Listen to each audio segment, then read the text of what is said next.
everybody, hope you are well. Welcome back. I have not been on here for ages. The last video I filmed was the day before I actually went into labour. We did baking and then I made my little memory video, and then I haven't had a chance to do anything since. Obviously with everything that's going on, there is currently lockdown because of the coronavirus and homeschooling and NICU, and it's all just been very, very crazy. So I guess we should probably start by saying Hugo is 8.5 weeks old. Look, mister, look, who's this? Who's this? Wait. Say hi. Hi everybody. Who is it? Look, It's you. Yeah, so Hugo is 8.5 weeks old. It is currently Wednesday the 22nd of April. And I just thought I'd do a little video on my birth. And Hugo come in and his hospital stay and everything that went on. The girls are homeschooling in the background, so if I have to stop, that's why. Because if I don't do it now, I'm never going to get it done. So I guess we should start from on Friday the 21st of February it was. So my due date was the 10th of March, and I was booked for an elective section on the 10th of March on my due date. They couldn't fit me in before, so I was booked for my due date. Then on the Friday the 21st of February, I was going to say April then, I got up as normal. It was half term, so my friend was coming up from Wales. We were going out, we were going to take the kids out, we were going to do various things. So I got up, had breakfast, had a bit of a moochie around, then I had a shower, got dressed, done my makeup. So I was getting dressed as normal, doing everything that I should have been doing to get ready to go out with my friend. And I stood up from doing my makeup and my waters had gone. It was only a tiny bit, and to be honest I wasn't actually sure if it was my waters or not, or maybe I'd had a bit of an accident. So I just kind of ignored it. Then I continued to get dressed and there was some more, so then I knew it definitely was my waters. So I rang the local midwifery unit and they told me, obviously I was booked to go to the hospital, I couldn't go to the midwife unit, and they told me to monitor it for an hour and then call them back. So I put a pad on, and then it was just getting worse. So I rang them back and said, definitely my waters. Can someone, check me before I go all the way to the hospital, the big hospital? So they told me to go down at midday. So I rang my partner, told him my waters are gone, he had to come home. Then obviously tried to get hold of my friend to tell her not to come because my waters were going and I'm not going to be able to go out. And sadly she was already too far along, so she did continue to come, but I didn't get to see her. Just a massive shame because I haven't actually seen her since either. So we went to the midwife-led unit and they checked me over and said, it's definitely your waters. I'm going to ring Bath, which is my local hospital, and tell them that you are on your way. So then I got in the car, drove to Bath. When I got to Bath, they asked me some questions, just general questions, and I said I was obviously booked for an elective section, and said that's absolutely fine. We will slot you in today when there's a space. So it was about 2 o'clock, I think, by the time I got to Bath, 2:30. So we waited all day. Somebody came at 5 and said, are you tired? And said, you are next to go in. So we were like, oh, great, this is happening a bit sooner. I saw one anaesthetist. He came and went through everything that happened because obviously I have to. Then at 8 o'clock they came and apologised that it hadn't been done and they'd had an emergency and that I would be next. Then shortly after 8, about 9 o'clock, they came and apologised again that I still hadn't gone because there'd been another emergency. So people who, obviously I was in labour, my waters had gone, but I wasn't labouring enough to warrant that I needed to have a rushed section, so I didn't have a rush run. It was so just going to be quite calm, quite planned. Then at 9 o'clock we said to the midwife, are they just going to do me tomorrow now because time's getting late? And she said, no, you will definitely be done today. You are in the queue, you've just got to wait till there's no emergencies. And then maybe about 9:45 a lady appeared in scrubs and in, it's gone blurry because I'm moving. The anaesthetist, she arrived and opened the curtain, and I said to her, oh, are you coming with some good news? And she said, yeah, are you ready to go? So that was pretty much it then. Then they asked me if I wanted if I could walk to surgery, to the theatre. I was like, yeah, I can walk, it's fine, I'm not really labouring. So walked down to theatre, sat on the bed. It took them a while to get the spinal into me, because as they were doing it, I kept doing that because I could feel it on my left hand side, and they said you should feel it in the middle, and I kept saying I could feel it on the left. It's definitely not in the middle. So it took them a good while to try and get the spinal into me, and then once it finally was in, I said to them, oh, my feet feel all funny, and they were like, oh yeah, spinal's working. So I had to lie down on the bed. Then it was all pretty quick from there on. Once the spinal was in, it was all fairly quick. They let me in on the bed, and then it felt like the next thing I know, they were asking us if we wanted to see him come out, and we were like, and they were like, quick, you need to decide. So we were like, oh yeah, okay. So they lowered the curtain, and then we watched him being pulled out, which was really nice. Then obviously they checked him over and sewed him back up, and I think I was in and out of surgery. I think I went down at 10:15, and I was in the recovery room, I think by 11:30. But the actual procedure, once they'd started, from my notes, I think took about 40 minutes, which really, as in like, started cutting me, got him out, sewed him back up, 40 minutes, which really wasn't very long, considering when I had an emergency with Olivia that went on for ages. It was so nice and calm. I can't tell you, if anybody has had an emergency and is wondering whether to have a plan, absolutely. It was so calm, so nice, really relaxing, nothing was stressful. It was just really nice. I actually really liked it. In terms of birthing experience, it was really nice. Then we went into the recovery room, and that's when we decided we were going to call him Hugo, because up until then he didn't have a name. So yeah, we decided that was going to be his name. I really wanted him to be called Rupert, but he didn't really look like a Rupert, so yeah, so Hugo was his name. Then I went from the recovery room up to the ward. Oh, one thing I do remember, when I was, after I'd had Hugo and he was up, they did say to me you could get a bit shaky. Oh my gosh, did I ever have the shakes, which is really weird because you can't control it. Then I went up to the ward, and they made me my tea and toast, which was so yummy. So hungry, because my waters had gone and I hadn't had breakfast. Because I knew I was going to have a section, I didn't eat, so I hadn't actually eaten anything all day. So the tea and toast was just at like 1 o'clock in the morning. It was amazing. We tried to get Hugo to latch on, which he kind of did a little bit, but we had loads and loads of skin to skin throughout the night. Then Patrick went home, and I just sort of stayed for the night. Then they weren't slightly concerned. He hadn't passed his meconium poo by then, but they weren't really too worried because they said it can take 12 hours sometimes. So we just sort of battled through the night. Then the next day the girls came down and met him. That was on the Saturday. They came down with their daddy and they met Hugo, because obviously they hadn't seen him since I'd left on the Friday. They both had a little hold. You both had a hold, didn't you, when you came down? Yeah. Yes, they both had a little hold of him, and then stayed for the day, and I went and got lunch. Oh yeah, so in the morning, actually, on Saturday morning, so I had him on the Friday night, 11 o'clock was his actual birth time. At 7 o'clock on the Saturday morning, the nursing assistants, is that what they're called? Healthcare assistants came and got me out of bed, which was, oh my gosh, I just remember thinking, this is really overwhelming, this is a bit scary having to get out of bed. So they took my catheter out and got me up. But actually, in hindsight, I think that was the best thing, because with Olivia, I didn't get out of bed for 2 days. They didn't make me get out of bed, I just stayed there. So less than 7 hours after giving birth, a section, I had to get out of bed, which was really daunting, but definitely a best thing for me. Yes, I was very sore, don't get me wrong, but because I'd had one, I knew the level of pain to expect, so I braced myself before I got up. Okay. Is there anything else you can do on seesaw a minute? Right, well, you have to wait for me then. Yeah, so I was fully prepared for the pain that you get when you stand up from having a section. Yeah, then I went and got my lunch and stuff, then at tea.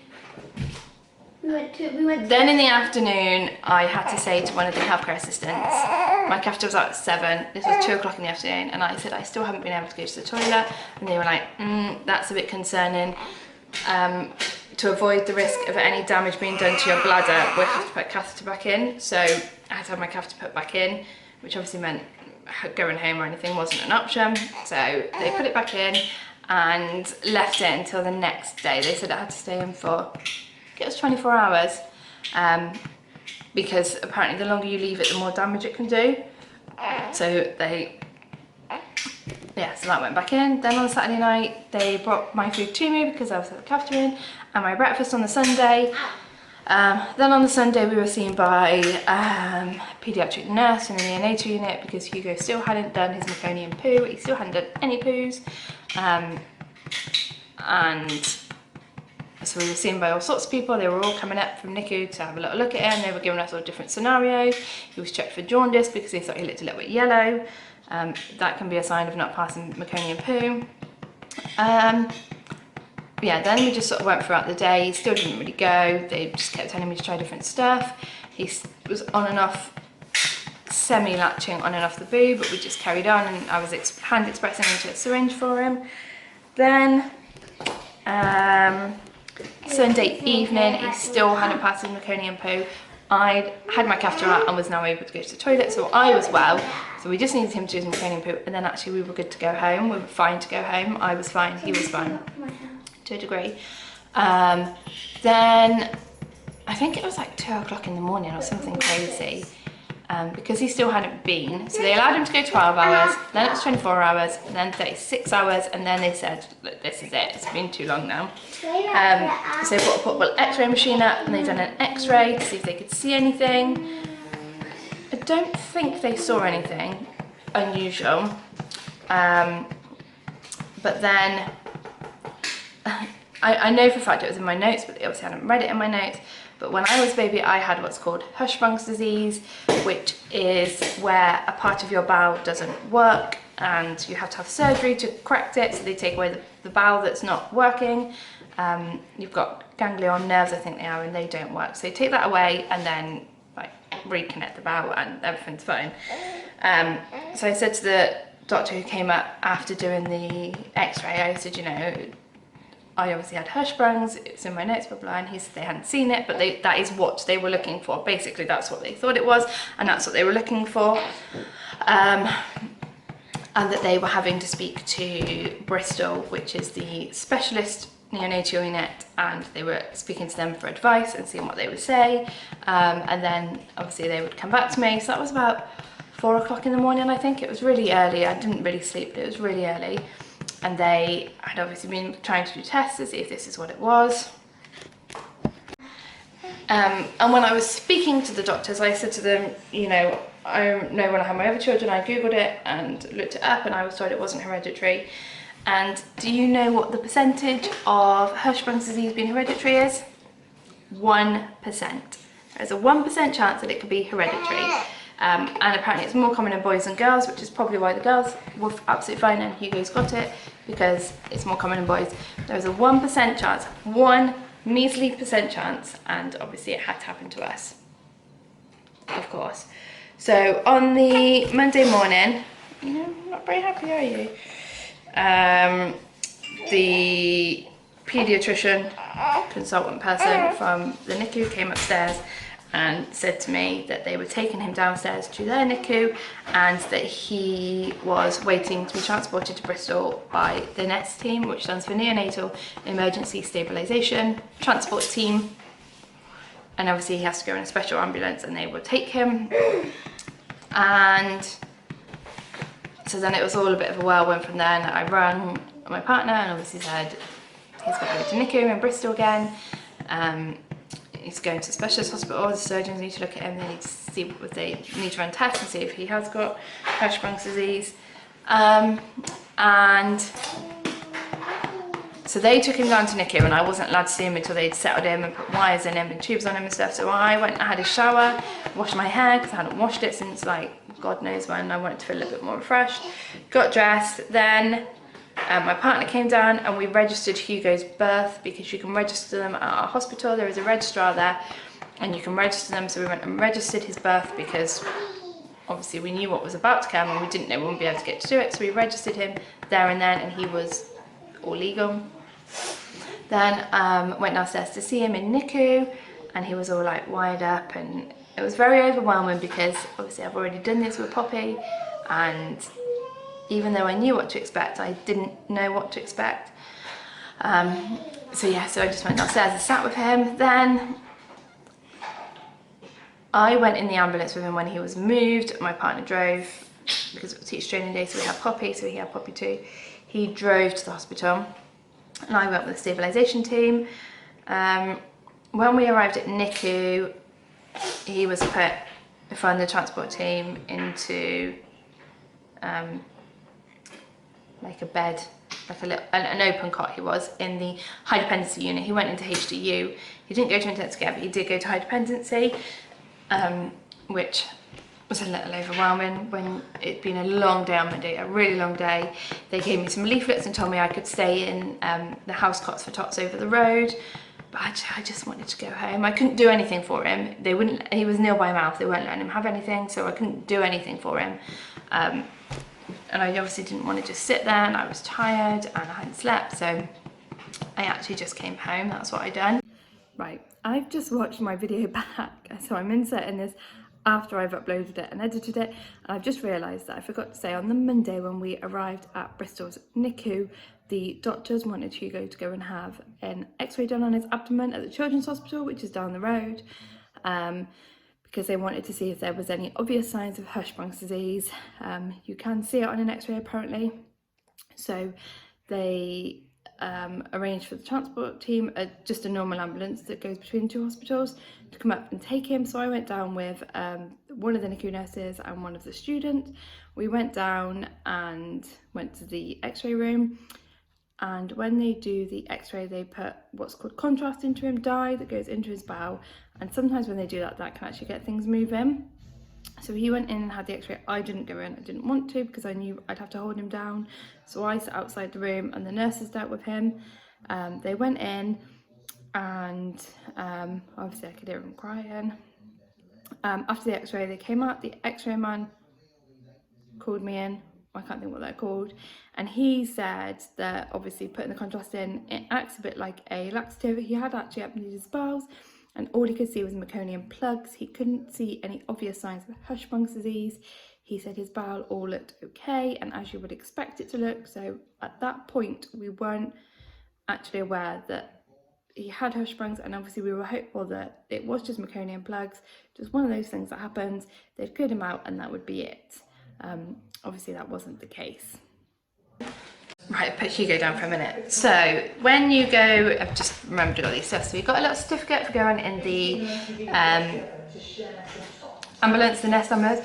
Poppy's actually got one of these as well, haven't you, Poppy? So Hugo's got one now, they're both the same. Then when I arrived in NICU, again, it was all very overwhelming and I was waiting for Patrick. They gave me like a little welcome pack, I guess you could call it. It's the only way to describe it, was a welcome pack, which has this in. So it's like a little diary. You can write what happens day by day. Oh, can you grab that, please, Poppy?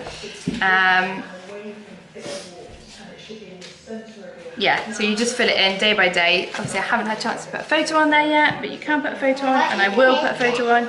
And I did fill it in actually while he was in NICU, so I have filled it in. Thank you, sweetheart. Then they also gave me a storybook to read to him, so that you've got something to do when you're there. And they're all Julia Donaldson books. That's a picture that you made for him. And he got Tyrannosaurus Rex. And actually, if you follow me on Instagram, you will know that I did read this to him and I posted pictures, and we did read this actually while he was in NICU. This is just a picture that Poppy made him when he was in NICU. That's not a picture, it's a card! Oh, sorry, it's a card she made him. And then the last thing that they give you in your welcome pack is what is called mini boos. They're called mini boos? Yeah. So it came in this little bag, and it's like 2 little stars. So the idea is that you give one to the baby, one to you, and you wear it on you so that it smells of you, and then you swap them over so that there is always your smell with your baby. That's the idea, is that you give them to your baby, they put them around by their faces, or they lay them on them so that when they're asleep they can smell you, so that it doesn't, effectively, they shouldn't be missing you too much. So I got all that when I arrived, which was quite nice.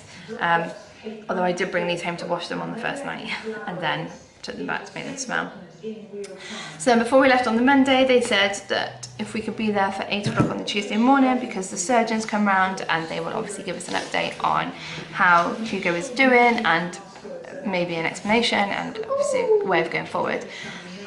So we got home at, I don't know, 9, 10 o'clock, it was really late, and then had to do a quick turnaround to go back down for the Tuesday morning. So we arrived on the Tuesday morning, we met the surgeon, surgical team. Actually it's quite a big team on a Thursday morning, they have everybody there. They have the dietitian, a paediatrician, a lady who arranges days out if you've got siblings, doctors, consultants, nurses. There was a lot of people. They didn't really say much to us, they just said their concern was they were running tests to find out what it was. His tummy was distended, which is the word they used, which means this bit by your waist was quite out. His tummy was quite big. Their concern was getting his tummy down, getting the gases out of it. He was all wired up to various tubes by this point. This was on the Tuesday. Then we just sort of stayed for the day, nothing really changed on the day. Then on the Wednesday they told us they were going to do a biopsy to see if he had Hirschsprungs or not, and they were obviously going to look at doing another test and possibly look at putting a long line into him. So he had a small catheter, so he was still nil by mouth, so he had a little catheter in his hand, but they don't like putting the fluid through his hand because if the line leaks it can burn the inside of their skin, so they don't like doing it. So they didn't. Then on the Wednesday when we went down, I'm confused as to where I am now, they had started to put a small bit of fluid through his drip, which obviously caused me concern, but they said they were keeping a really close eye on it, and if at any point it looked like it was going, they were just going to take it out and stop it, which they did do a couple of times actually. And they were still looking at putting his long line in, which he didn't have on the Wednesday. Then the Thursday was definitely the worst day we had with him. He was so upset all day, so upset. He was hungry, really hungry. He hadn't had anything since like the weekend. He wasn't on fluids by then, so he was really hungry, really sad, because they had to keep stopping the fluids because they wanted to leak through his catheter. He'd had to have a catheter put in it. It's not catheter, is it? What's it called? We use catheter now. Long line. Cannula. He'd had to have a cannula put in his other hand, so he had them with both hands, but they were trying to get the fluid into him because he wasn't having any milk. Olivia, could you just go turn the TV down? So their concern was getting fluid into him, but also they didn't want to give him too much and he wasn't allowed any milk. And he was so upset. I can't even tell you how upset he was. So upset, and it was really hard leaving him that day actually. The other days it wasn't too bad. So the way it was working was I was being dropped down in the morning, I was spending all day at the hospital, and then Patrick was coming down with the girls or on his own of an evening and spending some time with us.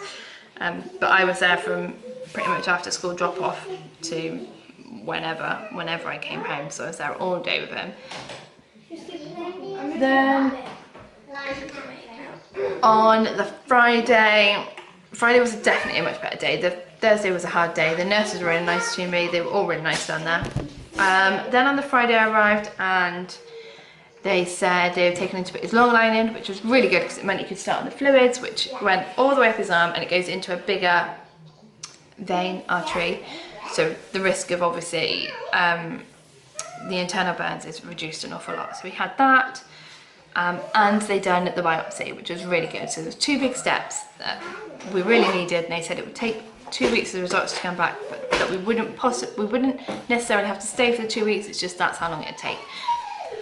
Then that was the Friday. Then on the Saturday, obviously during this time I'd been expressing milk for him. Then on the Saturday I rang in the morning to see how he was because we spent the morning with the girls, and then I went down later on, I think about lunchtime, and they said they had started him on milk. The doctors were happy that his tummy had come down enough, everything was going really well, and he was on milk. I think it was like 15 mils or something, it was a really small amount. So that was really good news because obviously on Thursday he'd been so upset where he was hungry, and then by the Friday he had his long line in, he was having fluids, and he was much more calmer. And on Saturday he was starting on the milk. So then the weekend just stayed like that. His milk got increased every so often. They said it got up really slowly, but my God, it did not. It went up really quickly, and I just wasn't expressing as much as they needed. So unfortunately he had to have formula top-ups because I just didn't have enough breast milk. Then nothing significant happened in the following week, I don't think. I'm just gonna have a little look through his diary now. I think for the next week it was just a case of increasing his milk.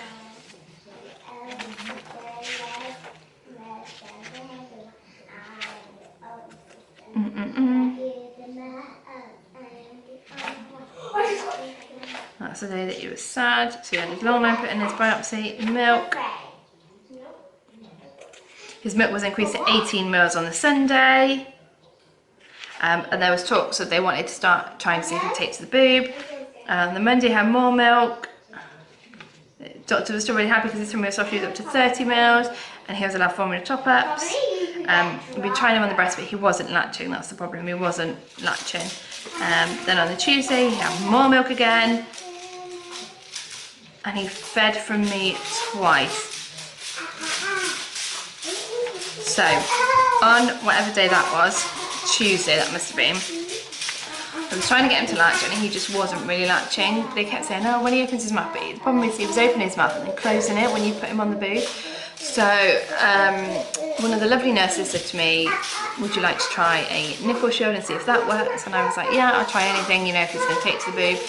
So as soon as she got it to me, he went straight on and he fed twice and it was so nice. And I was like, it probably already never went to the boob, so it was really nice. So he went to the boob and he had some. Then on the Wednesday morning, so this was like a week and a half later, I turned up and in the morning they do, you're not allowed into the intensive care, high dependency or special unit room because the doctors walk around and because it's confidential they talk to you about your baby, so you're only allowed the parent of the baby that they're with. So all the mums were stood outside, so I stood outside and I asked one of the other parents how long they'd been in there. She said they'd just gone in, so I was like, right. So I went up to the expressing room and started doing some expressing because they can take an hour, hour and a half. I walked into the expressing room and one of the other mums that I've been speaking to, whose child was in the room next to Hugo, she said to me, oh, Hugo's moved rooms. I was like, what? She said, yeah, I don't think he's next to us anymore, I think he's moved. And I was like, what? So the hospital hadn't rung me. So I went down to special care room, knocked on the door and I said, it's my baby in here. And they were like, who's your baby? And I said, Hugo. And they said, yes, he's moved rooms. Then they were really apologetic. They said it happened at like 5 o'clock in the morning and they didn't want to ring at that time. But they weren't aware that I hadn't been told. They thought that subsequently somebody had rung me at a more reasonable hour, so they were really sorry. But anyway, it was done. And he fed from me a couple of times that day again, and they had started doing what they call a washout. Obviously, he's still not pooing for himself at this point, so they are doing what's called a washout. So they insert a catheter into him and fluid, and then obviously the poo comes out.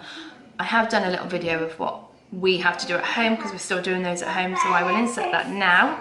So this is our setup of how we have to do Hugo's washout. So we've got his changing mat on top of a little table, and we've got a towel to just make it a bit more comfortable for him, an incontinence pad because obviously we do get fluid and obviously poo comes out. This is the catheter that we have to put up to get the fluid to come out. This has to be 20 centimeters from the end to here. This is how much has to go in his little body, bless him. And then it connects to this. And so this bit connects to here. The fluid goes in here, it goes down through the tube and then comes back out. So it comes out into this one. This is the fluid that we have to put into him, and then we have to siphon out in here. And obviously this is just a little bit of lube to make it nicer to put this in. So this is what we're having to do twice a day, every morning and every evening. So that's what they were doing, the nurses were doing at the hospital for us. We were having one in the morning and one in the evening. I still got in here lots of more milk. This was a very overwhelming day. I remember this was the Thursday, and they said that at that point in time all that was keeping him in hospital was being able to do the washouts, so they needed me to learn how to do them so that we could go home. I remember feeling very overwhelmed because it seemed, when I was watching the nurses do it, it seemed so overwhelmingly daunting. And I remember thinking, oh my God, how am I going to do this when we get home? So I watched the nurses do it. Then the stoma care nurse, whose speciality it is, it's their area, they came down and taught me, made me do it. So I've done it with them. Then that was on the Thursday. Then the Friday, Saturday, Sunday, I had to do it when I was there. I had to do the washouts to prove that I could do it, and I was told that on the Monday I would be tested. Not tested, but they obviously just wanted to check I could do it, and then effectively we could go home. So then at this point we still hadn't had the test results back. Then on the Friday morning, the doctors were doing their usual round. The consultant said, you know, it's a bit frustrating because from our point of view there's nothing wrong with him. He doesn't need to be here if you can learn to do the washouts, and we're just waiting on these biopsy results. This is just absolutely crazy. So he said he was going to make it his concern to chase up the biopsy results. Then late afternoon I was in the expressing room pumping some milk for Hugo, and the nurse came up and said to me that the surgeon is coming up to see you. You need to come back to the room, she wants to talk to you. So I knew at that point that the results were back in, and I was fairly certain that they were going to be positive for Hirschsprung disease, because I think if it wasn't, they wouldn't have made the effort to come and see me. They would have just called me or said to one of the nurses, we're still running further tests. So I went back to the room. Anyway, the surgeon came up and she said, yeah, it is Hirschsprung disease. And she started to explain it to me, and I said, you don't need to explain it, I know what it is. I'm fully aware of it. She explained to me how they would do the surgery and what they would do, which was fine.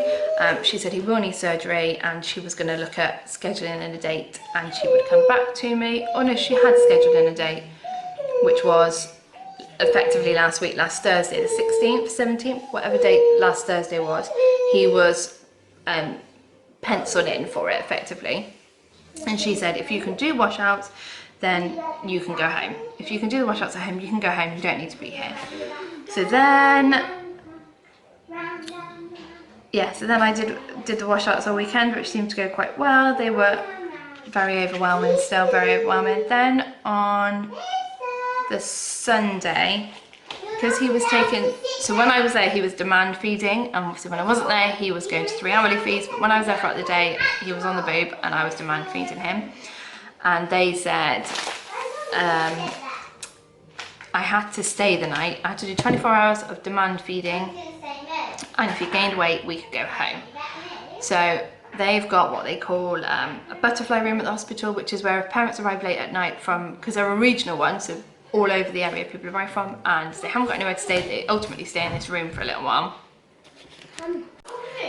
So there was talks of me staying in this room on the Sunday evenings. This was on the Saturday, on the Sunday evening, and doing 24 hours of feed. If you put on weight effectively and the stoma nurse came on Monday, was happy with the washouts, we could go home. That's how the plan was. So on the Sunday I arrived with an overnight bag, a couple of items of clothes in, and his feeding tube was taken out, and then he'd had all his other wires taken out at various points throughout the week. I've forgotten when they were, and I don't think I wrote them down. So his feeding tube came out on the Sunday morning when I arrived, and then that was it. I ultimately stayed there. So I stayed there. He demand fed all of Sunday, all of Sunday night. Then on the Monday morning he was weighed, and he had lost far too much weight. They weren't happy. It wasn't even a little bit. He'd lost way too much. They weren't happy. So they said, you need to stay for another 24 hours before you can go home, which was really annoying because at this point the stoma nurse had come. She was really happy with how well I was doing washouts. She said I was more than competent of being able to do them, so we could go home. And then they came and said I couldn't go home because he'd lost loads of weight. Really annoying.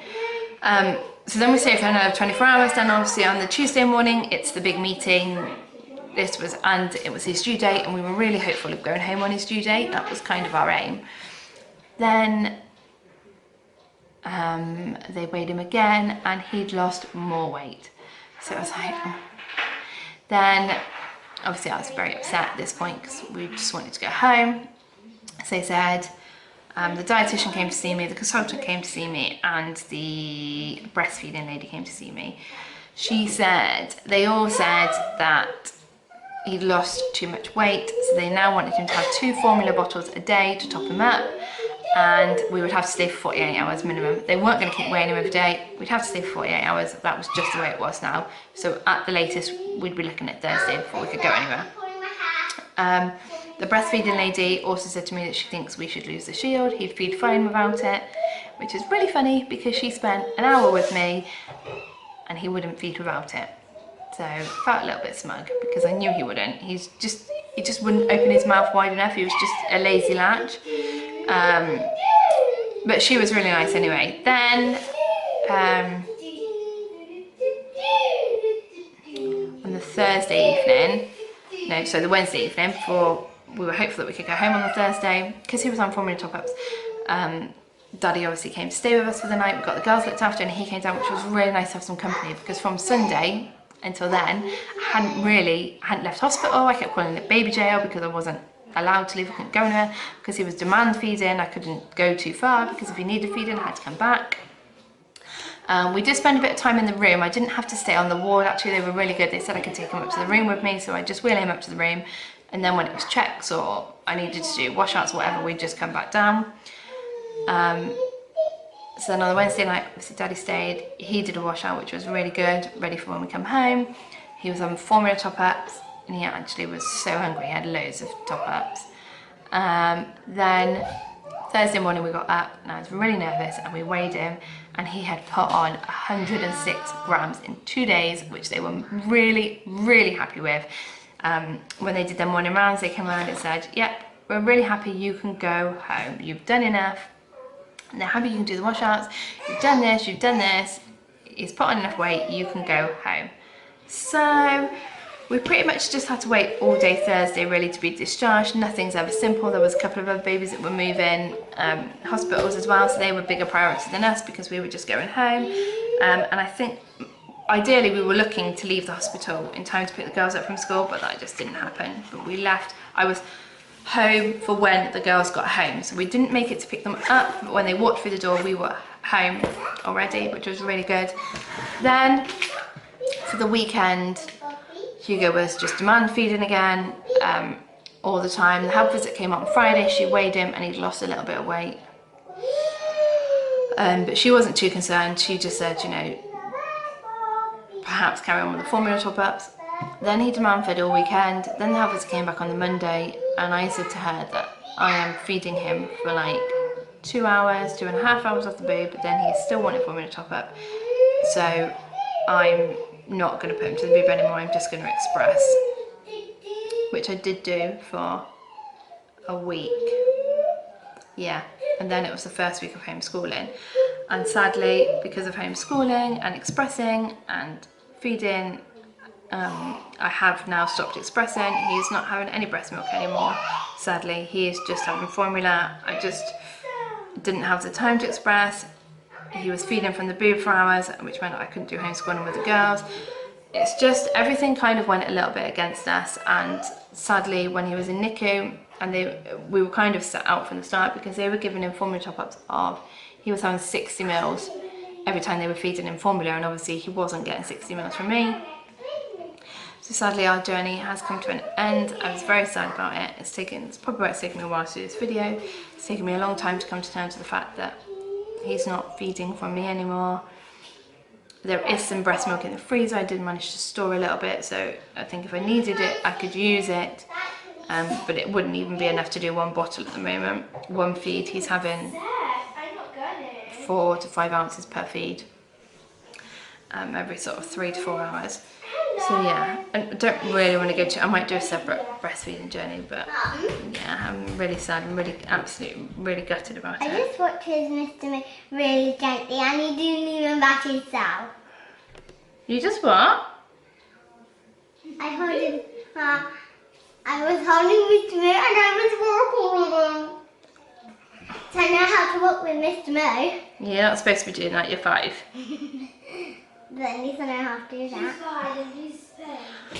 So we are now at home and we are awaiting surgery. Ultimately is what we're waiting for now, which will rectify him, and then he will hopefully poo for himself. At the moment the option is keyhole surgery or open surgery. They will do keyhole surgery first in the hope of taking away all that they need to. It will be sent off to a pathologist who will say yes or no, whether that's enough.